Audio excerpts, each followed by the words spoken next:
Tahukah kamu, tanah yang sedang kamu pijak hari ini pernah berada ribuan meter di bawah laut purba? Batu-batu bisu di Karang Sambung bukan sekadar batu. Ia adalah lantai samudra yang terlempar ke daratan, menyimpan jeritan bumi, dan kisah tentang zaman ketika manusia bahkan belum bernama. Assalamualaikum warahmatullahi wabarakatuh. Halo saudara-saudara semua, selamat datang kembali di Petok Legenda Nusantara. Tempat kita mengungkap kisah-kisah tersembunyi Nusantara. Antara legenda, mitos, dan fakta yang membuat dada sesak. Sebelum cerita ini mengalir lebih dalam, jangan lupa klik subscribe. Karena setiap kisah di channel ini bukan sekadar cerita, tapi warisan yang nyaris dilupakan waktu. Kabut pagi menggantung rendah di Karang Sambung, seolah enggan memberi jarak antara langit dan bumi. Tanahnya sunyi, berbatu, dan keras. Namun siapa sangka, di balik kesunyian itu tersimpan rahasia yang lebih tua dari semua desa di sekitarnya. Seorang lelaki tua berdiri di tepi sungai Luk Ulo, menatap batuan hitam kehijauan yang mencuat dari tanah. Ini bukan batu biasa, gumamnya pelan, seakan takut suaranya membangunkan sesuatu yang telah lama tidur. Angin berdesir, membawa aroma tanah basah, dan pada saat itu, bumi seperti ingin bercerita. Karang Sambung bukan sekadar wilayah di Kebumen.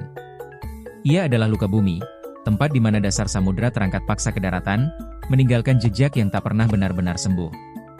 Dahulu, sangat jauh sebelum nama Jawa dikenal, kawasan ini adalah lantai samudra purba. Gelap, sunyi, dan dingin. Di sanalah lava mengalir pelan, membeku menjadi batuan yang kini kita sentuh dengan tangan manusia. Seorang peneliti muda pernah berbisik lirih saat memegang serpihan batuan itu, bayangkan, kita sedang menyentuh dasar laut. Suaranya bergetar, bukan karena dingin, tapi karena rasa kecil yang tiba-tiba menyeruak. Batu ini telah melewati jutaan tahun, tekanan tak terhitung, dan tabrakan lempeng bumi yang brutal. Sementara manusia, hanya singgah sebentar, lalu pergi. Namun batu-batu ini tetap tinggal, memikul ingatan yang terlalu berat untuk dilupakan. Orang-orang desa punya cerita sendiri. Mereka tak menyebutnya geologi, apalagi tektonik. Bagi mereka, Karang Sambung adalah tanah ditarik paksa dari laut. Konon, bumi pernah murka. Laut mengamuk, gunung berteriak, dan daratan terbelah. Tanah ini diangkat karena dosa manusia, kata seorang sesepuh desa pada suatu malam. Api rokoknya menyala redup, matanya menatap kosong. Makanya, jangan sembarangan bicara di sini. Kata-katanya menggantung, seperti peringatan. Di tempat ini, sains dan mitos berjalan beriringan, saling menatap tanpa saling menyangkal. Saat hujan turun deras, batu-batu di Karang Sambung berkilau seperti sisik makhluk laut. Ada yang berlapis, ada yang retak seperti tulang tua. Setiap lapisan adalah waktu, setiap retakan adalah tekanan. Ini umurnya lebih tua dari semua candi di Jawa, ujar seorang dosen geologi kepada mahasiswanya. Salah satu mahasiswa terdiam, lalu bertanya lirih, "Pak, berarti kita ini apa?" Pertanyaan itu tak dijawab. Karena memang, di hadapan umur bumi, manusia hanyalah kedipan mata. Karang Sambung seolah sengaja ada, untuk mengingatkan bahwa kita bukan pemilik bumi, hanya tamu yang numpang lewat. Malam hari di Karang Sambung terasa berbeda. Sunyi yang menekan, bukan menenangkan. Sungai mengalir pelan, seperti napas panjang makhluk raksasa yang tertidur. Seorang warga pernah bersumpah mendengar suara ombak di tengah malam, padahal laut berjarak puluhan kilometer. Lautnya rindu, katanya setengah bercanda, setengah takut. Mungkin itu hanya angin. Mungkin hanya ilusi. Tapi mungkin juga, ingatan laut yang tak pernah benar-benar pergi. Karena meski daratan telah bangkit, laut tetap tinggal, di dalam batu, di dalam tanah, dan di dalam cerita Karang Sambung. Tak ada saksi mata ketika semuanya terjadi. Tidak ada manusia, tidak ada suara doa, tidak ada teriakan minta tolong.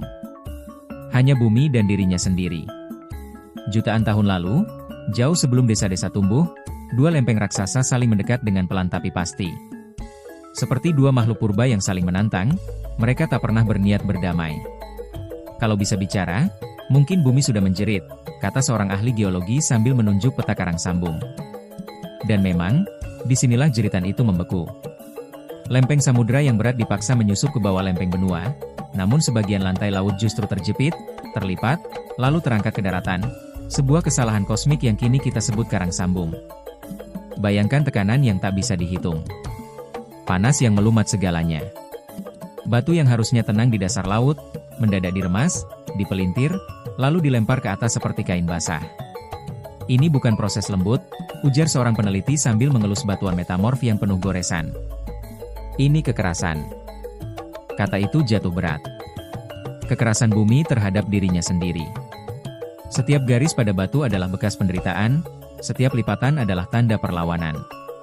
Dan saat manusia kini menyentuhnya, batu itu tetap dingin, seolah menyimpan dendam yang tak pernah tuntas. Masyarakat sekitar tak pernah menyebutnya tabrakan lempeng. Mereka menyebutnya perang alam. Konon, bumi pernah terbelah karena keserakahan makhluk hidup. Gunung dan laut berselisih, lalu saling hantam. Makanya, di sini sering ada getaran kecil, bisik seorang warga sambil meneguk kopi hitamnya. Bumi belum sepenuhnya tenang. Malam itu, lantai rumah kayu berderit pelan, entah karena angin atau karena cerita itu terlalu nyata. Di Karang Sambung, mitos bukan untuk ditertawakan, ia adalah cara manusia menjelaskan trauma yang tak bisa dijangkau logika. Para ilmuwan datang dengan palu batu dan catatan tebal. Mereka memecah bongkahan, meneliti lapisan, menghitung umur dengan angka yang membuat kepala pening. Ratusan juta tahun, ucap salah satu dari mereka. Seorang warga desa tertawa kecil. Lama sekali ya, Pak. Kami saja hidup paling lama 70 tahun. Tawa itu pahit. Karena di hadapan umur batu karang sambung, hidup manusia terasa terlalu singkat untuk sombong. Disinilah pelajaran paling kejam diberikan. Bumi tak butuh manusia untuk bertahan, tapi manusia sangat bergantung pada kemurahan bumi. Saat matahari tenggelam, bayangan bukit-bukit batu memanjang seperti luka yang belum dijahit. Sungai Luk Ulo berkilau kemerahan, seolah mengalirkan darah tua bumi. Seorang anak kecil pernah bertanya polos kepada ayahnya, "Pak, kenapa batunya jelek-jelek?" Sang ayah terdiam lama, lalu menjawab pelan, "Karena batunya pernah disakiti." Jawaban itu sederhana, tapi menusuk. Karang Sambung bukan tanah yang indah karena keindahan, ia indah karena penderitaan yang berhasil bertahan. Batu-batu di Karang Sambung tidak pernah benar-benar diam. Mereka memang tak bergerak, tapi mereka mengingat. Setiap kali matahari menyentuh permukaannya, warna hijau gelap, hitam, dan kelabu itu memantulkan kilau aneh, seperti sisik ikan purba yang tertinggal. Seorang mahasiswa geologi berjongkok lama, menempelkan telinganya ke batu. Temannya tertawa, "Ngapain? Dengar laut?" Ia tersenyum pahit. Entah kenapa, rasanya seperti ada suara. Mungkin hanya imajinasi. Atau mungkin, batu itu sedang berusaha mengingatkan bahwa ia pernah berada di tempat yang jauh lebih dalam, jauh lebih sunyi, dan jauh lebih tua dari semua suara manusia. Di antara bebatuan itu, terdapat lapisan-lapisan yang dulu terbentuk perlahan di dasar samudra. Lumpur halus yang mengendap, lava yang membeku di bawah tekanan air laut, dan mineral yang lahir tanpa pernah melihat cahaya. "Ini banta lava," kata seorang dosen sambil menunjuk batu berbentuk bulat berlapis.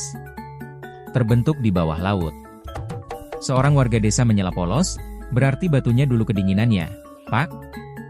Dosen itu terdiam, lalu mengangguk pelan. "Ya, mungkin batu-batu ini pernah menggigil, sendirian di kedalaman, sebelum bumi memaksanya naik ke darat yang asing." Malam hari, suara serangga bercampur dengan gemericik sungai.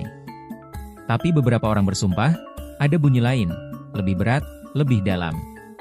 Seperti dengusan ombak yang teredam. "Itu laut yang lewat," kata seorang nenek sambil menutup jendela rapat-rapat. Kalau terlalu sering didengar, orang bisa lupa daratan. Ucapannya terdengar bercanda, tapi matanya serius. Di Karang Sambung, batas antara kenyataan dan cerita lisan sangat tipis. Batu bukan hanya benda mati. Ia adalah penjaga ingatan yang tak pernah diminta, tapi terpaksa memikul semuanya. Para peneliti sering berkata, batuan di Karang Sambung adalah buku sejarah bumi yang terbuka. Tapi buku ini ditulis dengan bahasa yang keras dan dingin. Setiap sayatan palu adalah halaman yang terbuka paksa. Seorang peneliti muda pernah berbisik saat memecah batu, "Maaf." Kata itu keluar begitu saja, tanpa sadar. Mungkin karena ada rasa bersalah, seolah ia sedang mengorek luka lama.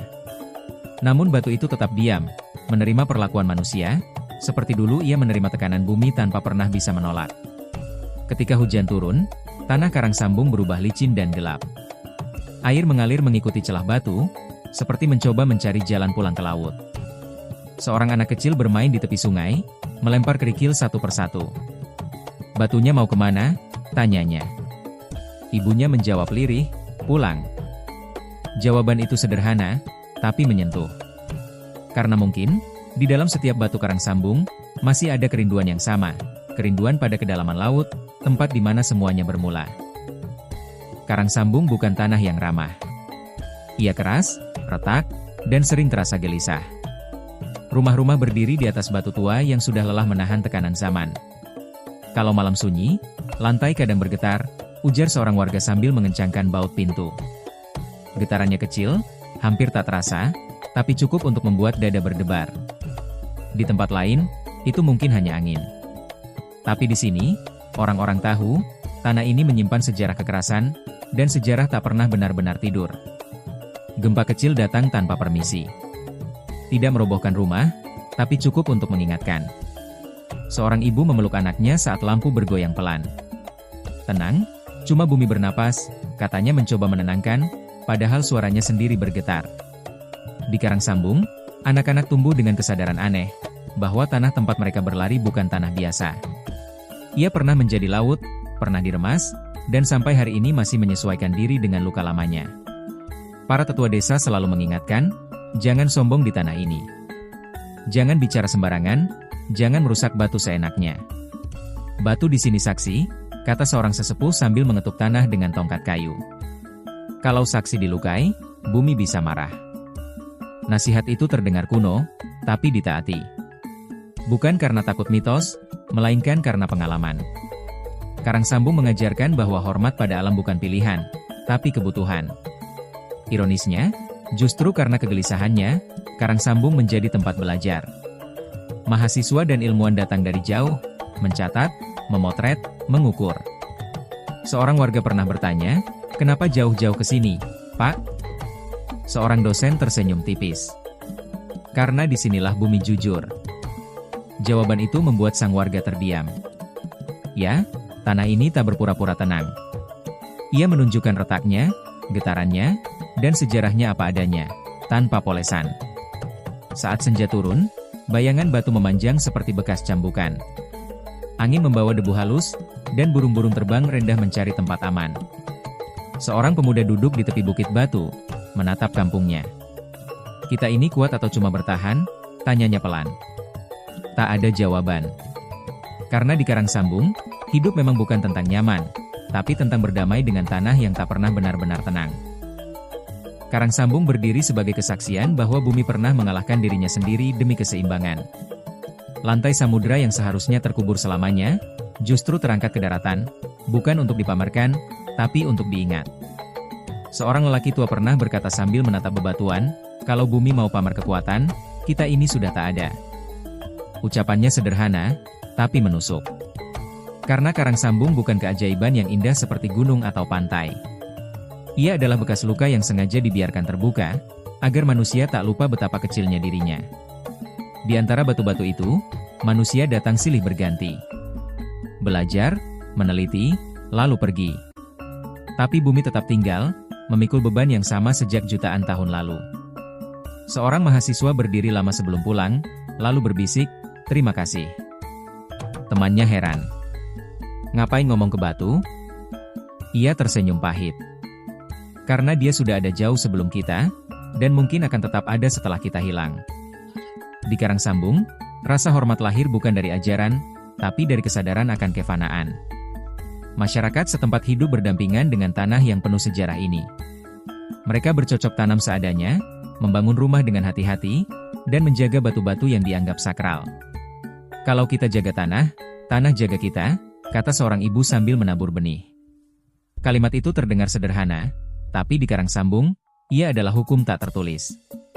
Sebab mereka tahu, tanah ini bukan milik mereka. Mereka hanya menumpang hidup di atas luka bumi.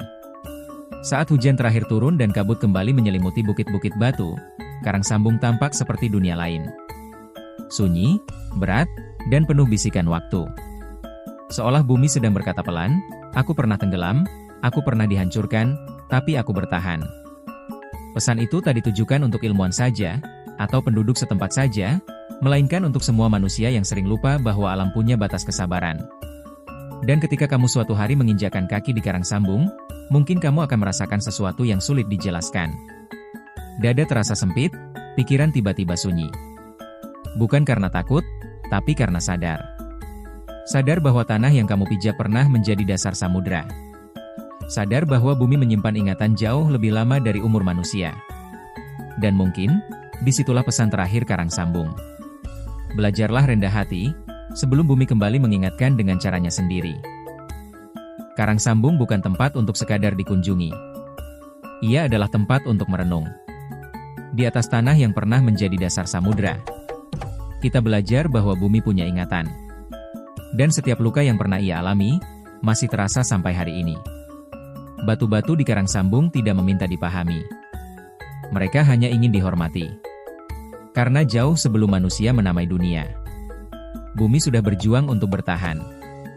Jika kisah ini membuatmu terdiam sejenak, jika dadamu terasa sempit tanpa tahu alasannya, mungkin itu bukan karena cerita, tapi karena bumi sedang berbicara lewat ingatannya. Terima kasih sudah menemani perjalanan ini sampai akhir. Jangan lupa subscribe, nyalakan lonceng. Karena masih banyak kisah Nusantara yang menunggu untuk diceritakan. Kisah yang bukan hanya untuk didengar, tapi untuk diingat. Sampai jumpa di cerita berikutnya. Assalamualaikum warahmatullahi wabarakatuh.